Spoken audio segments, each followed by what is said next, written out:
Alright guys, so I got a new piece of equipment for the farm. If you watched some previous videos, the Woods Bush Hog, boy, that thing's wore out. I got it back together and got it running again, but it just ain't gonna make it. A new gearbox for that thing's $2,800 and the Bush Hog's worth $2,000. So it ain't worth it. So anyway, I guess you could probably guess what I got. So let's show it here. So this is what I got. This is a 2012 John Deere HX15. So I had been looking for a used bush hog, and buddy of mine, he's a salesman at a John Deere dealer, and this one come from another store, so I went and picked it up this morning. So obviously this thing is 13 years old, but it is in real good shape, and it is definitely probably the nicest thing I've ever bought. Definitely the newest thing I've ever bought. And I'm hoping to get a lot of years of use out of this thing. And hopefully it does me good, even though it's a John Deere. So I've been getting a lot of crap from everybody because I said I was going to go look at this thing. But, you know, I'm an international guy, and I can't believe I bought something green. I know my disc is green, and now this is green. That just puts fuel on the fire for everybody. They just said I need to trade in the old 9 for a John Deere now. But honestly, it was the right price at the right time, and it's hard to find a good used bush hog, so I bought it. But I really don't have anything against green, just the typical red versus green thing. But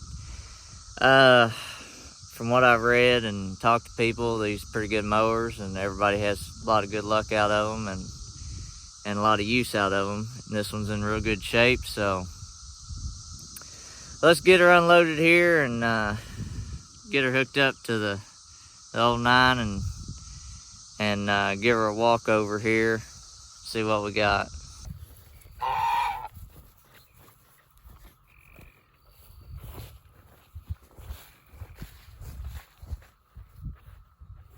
This hose right here raises and lowers the bush hog, and this hose raises one side of the deck, and this hose raises and lowers the other side of the deck.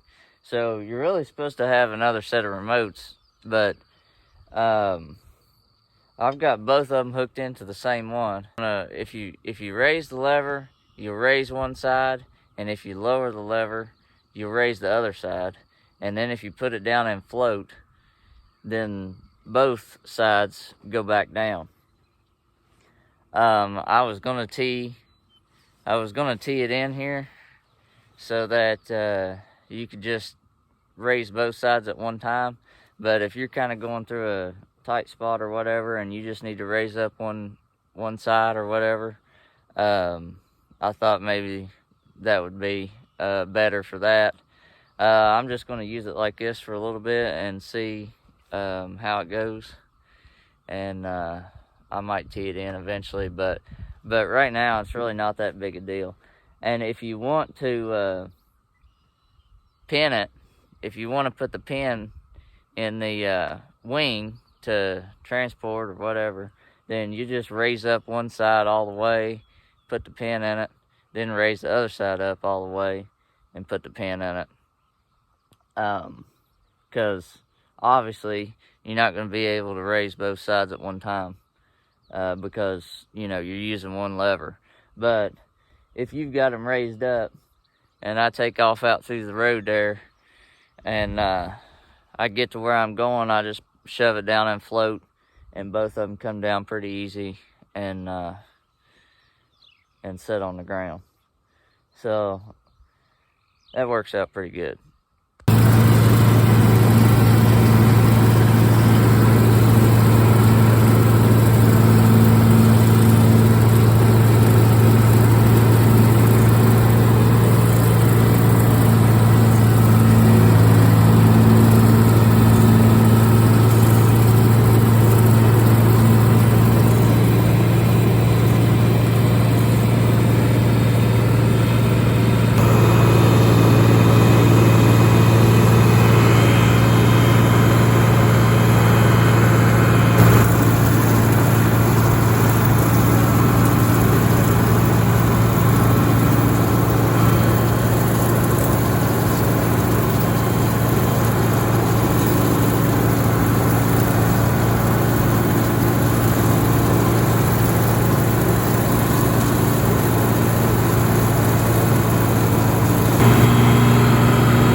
So what do I think about this thing so far? I like it. It runs good, so hopefully I get a lot of years of use out of it. And the springs back there in the back, um, I've never had a bush hog with the springs back there, so that makes the bush hog ride a lot smoother. And you can travel a little bit faster on rougher ground with that back there like that, and I do like that. So we'll get on the side by side and ride back on the farm, and I'll just get some video of the farm, and now that it's all mowed and cleaned up, uh, and I'll show y'all the grass seed. Uh, I made a video in March. I think it was March, and you can go back on my channel and watch it. Yeah, so that grass seed's really taken off here. Uh, in the last month or two, it's taken a while to warm up this year. It's been kind of cool and rainy, so since it's warmed up, it's doing a lot better. So let's go check it out.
So all this back here and all this back through here, that was all trees a few years ago. Growed up so bad that that they were, I mean, right on the side of the field here. You couldn't even get around here with the side by side or anything. So the grass is coming up pretty good. There's a lot of little weeds and stuff in it, but the grass is there. And it'll, from me doing this before, the first year it kind of looks pretty awful. It's got a lot of weeds mixed in it and stuff, and usually I don't mow it but one time. I let it grow, and if the weeds get out of hand, I mow it. But right now it ain't too bad. I might mow it here in maybe another month or something. But next year, when all this comes back, all this grass comes back a lot better, it'll push all the weeds out. And I got pretty good ground up here, so next spring when it comes up again, starts growing in the spring, it'll push all the weeds out, and it'll look a lot better. And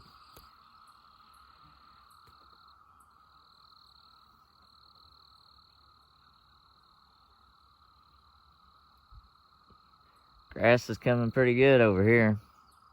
All this right here you see that's green used to be trees. And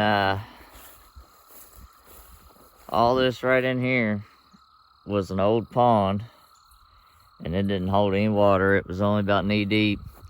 And there used to be an old tobacco barn right here. And years ago, they dozed that tobacco barn down, a bunch of fence and everything, and dozed it in this old pond. And the pond, it had old fence around it from when they used to have cattle up here, and they had the cattle fenced out around it, and it was just growed up in awful mess of trees. And there's part of the dam right there, you can see. But I started burning a bunch of that barn. I burned it all and started filling this pond in. And down here, it was only about, I don't know, knee deep. But now up here, it was a pretty steep bank there. So I moved a lot of dirt on this thing, but well, the grass is really coming up good on that. So next year it'll look really nice. Probably by the end of summer it'll look really nice, but definitely next year when all this comes back a lot better and it gets its roots down, it'll do real good.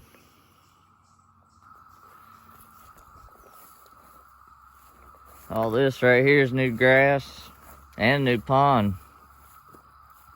Seems like I'm always talking about filling in old ponds, but this farm had, I mean, it had like a pond in every field back when they had cattle. And a lot of them just got growed up in trees and stuff, and just, you know, they just wasn't worth the time. And I've got enough ponds as it is, but this little pond right here, it was growed up real bad around the dam. But it wasn't too bad growed up actually in the pond. And this thing right here, it's about 6 foot deep now. Probably 7 foot deep. And so I dug it myself. And now we got a nice little pond back here for the deer, and the grass is really coming up good on this dam.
Soybeans are coming up.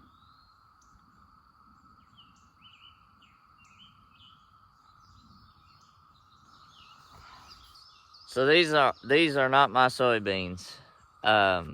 These soybeans are my neighbors. I've got this farm leased out that I live on.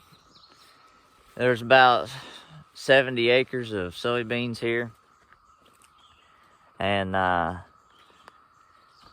so hopefully maybe in the next few years, I might take it back over and do the soybeans myself, and maybe try to get some lease ground. I have some available to me, but I'm not really ready for that yet. I'm still trying to get some equipment stuff together. I bought this, me and my wife, we got married, and we bought this farm in 2021, I think it was. I think it was 21. And I grew up farming. My family farmed. My mom and dad did not farm, but we had a small property. So I grew up farming. I always wanted to have a farm of my own. We bought this farm. It was definitely a fixer-upper. But it was, it belonged to some people we know, and they helped us out, and we got it. But I bought this farm. It's 240 acres, and I bought it, and I had one 150 horse tractor and a 6-foot bush hog, pretty much. So things has came a long way since then. I've got a lot of equipment now, and every year I try to get a few things. So I bought a dozer, and the dozer, I've cleaned this place up a lot and stuff. So that's a little bit of background on me and on this farm that we bought. I just been cleaning it up and trying to get some equipment together every year to try to do it on my own. So these guys, they just got their beans in the ground about a week ago. So I guess I'd be a first generation farmer, I guess. Either way, when you buy a place like this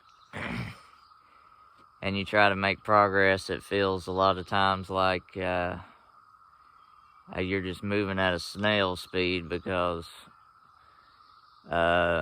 you look at these farms, these are,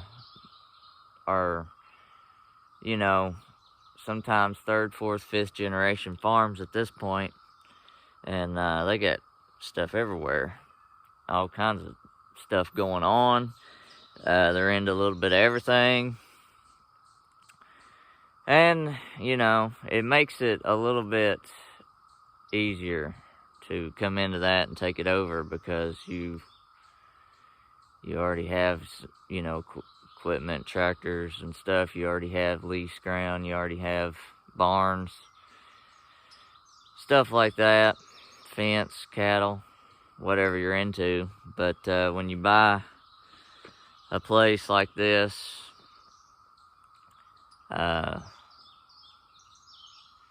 you move pretty slow. So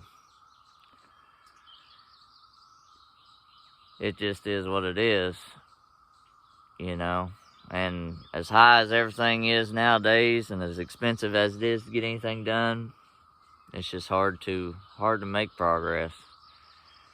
And farming ain't really, it's not very profitable, really. You do it because you love it.